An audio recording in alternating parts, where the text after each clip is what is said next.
So good morning again. अपना last topic हमने जो किया था वो लिम्फ और लिम्फ के साथ साथ अपने प्लेटलेट्स के बारे में हमने किया था। तो अब नेक्स्ट टॉपिक है अपना जो है वो है ट्रांसपोर्टेशन इन प्लांट्स।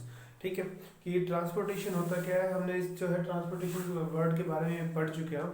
लेकिन हम बात करते हैं यहाँ पर प्लांट्स की कि प्लांट्स जो होते हैं वो अपना ट्रांसपोर्टेशन कैसे करते हैं। ठीक है, अगर हम ह्यूमंस के साथ हम कंपेयर करते हैं तो ह्यूमंस के पास क्या होता है, हार्ट।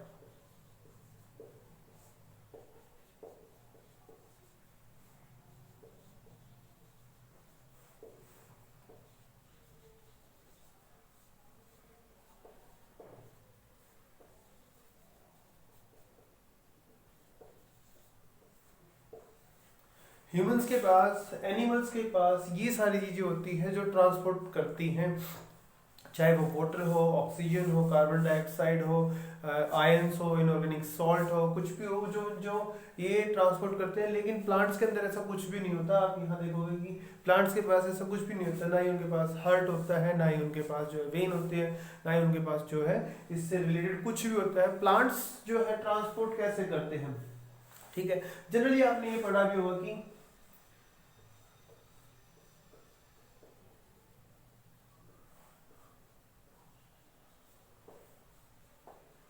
रूट टू लीफ, ये आपने जनरली आपने पढ़ा है कि ट्रांसपोर्टेशन जो है वाटर का, मिनरल्स का जो ट्रांसपोर्टेशन होता है वो रूट टू लीफ होता है।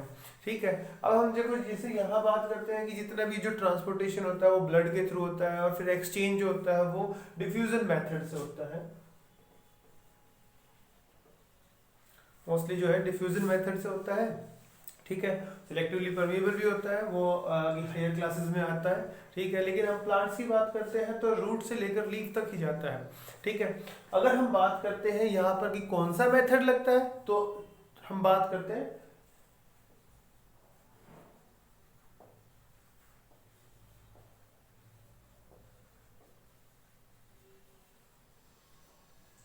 दो मेथड की बात करते हैं। एक बात करते हैं डिफ्यूजन मेथड और दूसरा होता है एक्टिव ट्रांसपोर्ट। ठीक है, डिफ्यूजन मेथड के बारे में करते हैं कि डिफ्यूजन मेथड होता क्या है।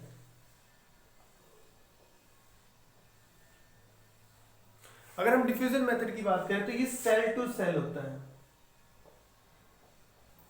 ये जो है डिफ्यूजन मेथड क्या होता है, ये सेल्स टू सेल्स ट्रांसपोर्ट होता है। ठीक है, लेकिन अगर हम एक्टिव ट्रांसपोर्ट की बात करते हैं तो एक्टिव ट्रांसपोर्ट को हम अपहिल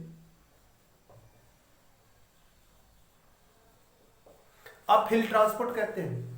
अपहिल ट्रांसपोर्ट का मतलब क्या होता है, आपने देखा होगा कि प्लांट की लेंथ बहुत ज्यादा होती है। ठीक है, आपने सुना भी होगा कि रेडवुड ट्री जो होता है वो अराउंड 130 मीटर जो उसकी लेंथ होती है।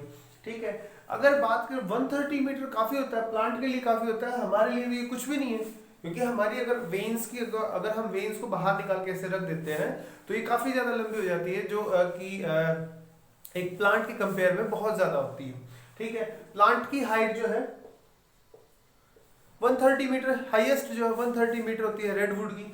और इसको अगर हम डिफ्यूजन मेथड से ट्रांसपोर्ट करते हैं वाटर को, तो इसको जो है रूट से लीफ तक जाने में अराउंड 4 इयर्स तक का टाइम लग सकता है, और मे बी इससे ज्यादा भी हो सकता है ये। ठीक है, क्योंकि अगर डिफ्यूजन मेथड की बात करते हैं उसकी स्पीड की बात करें तो 50 माइक्रोन मीटर। ठीक है, 50 माइक्रोन मीटर जो है पर आवर की स्पीड से ये ट्रांसपोर्ट करता है। ठीक है, लेकिन हम बात करते हैं एक्टिव ट्रांसपोर्ट की। एक्टिव ट्रांसपोर्ट का मतलब क्या होता है कि जो अपहिल ट्रांसपोर्ट होता है, लॉन्ग डिस्टेंस तक का जो है जो मूवमेंट होती है, ट्रांसपोर्ट होता है, वाटर का ट्रांसपोर्ट होता है, वो एक्टिव ट्रांसपोर्ट से होता है। ठीक है, अगर हम डिफ्यूजन की बात करते हैं तो डिफ्यूजन मेथड में कोई भी एनर्जी नहीं कंज्यूम होती। ठीक है, डिफ्यूजन मेथड में नो एनर्जी कंज्यूम ही नहीं होती है। ठीक है, क्योंकि ये होता है सेल टू सेल ट्रांसपोर्ट का। लेकिन जब हम एक्टिव ट्रांसपोर्ट की बात करते हैं तो यहां जो है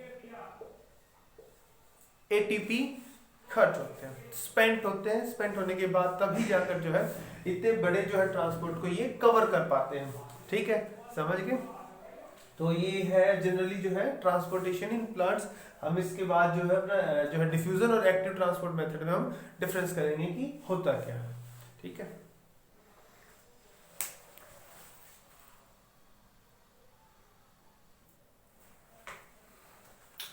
सो नेक्स्ट है अपना जो है difference between diffusion method and active transport method.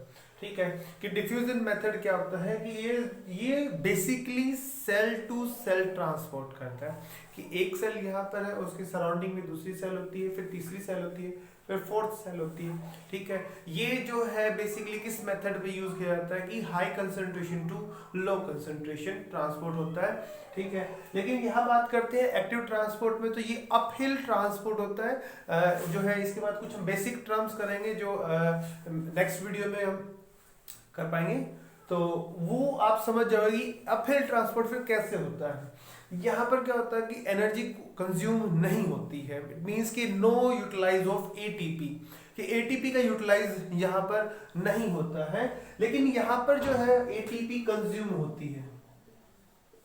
ATP energy को ये कंज्यूम करते हैं, तभी जाकर जो है इतने लॉन्ग डिस्टेंस को ये कवर कर पाते हैं। ठीक है, हमने जो है इसकी स्पीड के बारे में बात की थी कि 50 माइक्रोन मीटर जो होता है ये पर आवर कंज्यूम करते हैं। ठीक है, मतलब इतना जो है इतना टाइम लगा लेते हैं इतने शॉर्ट डिस्टेंस को कवर करने के लिए, लेकिन ये है जो कम टाइम लेते हैं और आसानी से वाटर को जो है लीफ तक ट्रांसपोर्ट कर देते हैं।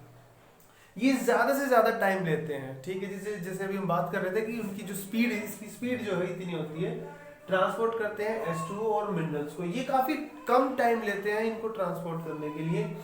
ये शॉर्ट डिस्टेंस के लिए यूज किए जाते हैं, जैसे कि बताया कि सेल टू सेल ट्रांसपोर्ट होता है, इट मींस कि शॉर्ट डिस्टेंस के लिए। ठीक है, ये होते हैं लॉन्ग डिस्टेंस के लिए कि रूट टू लीफ जाना होता है, वाटर और मिनरल्स को ट्रांसपोर्ट करने के लिए ट्रांसपोर्ट करना होता है, तो लॉन्ग डिस्टेंस होते हैं।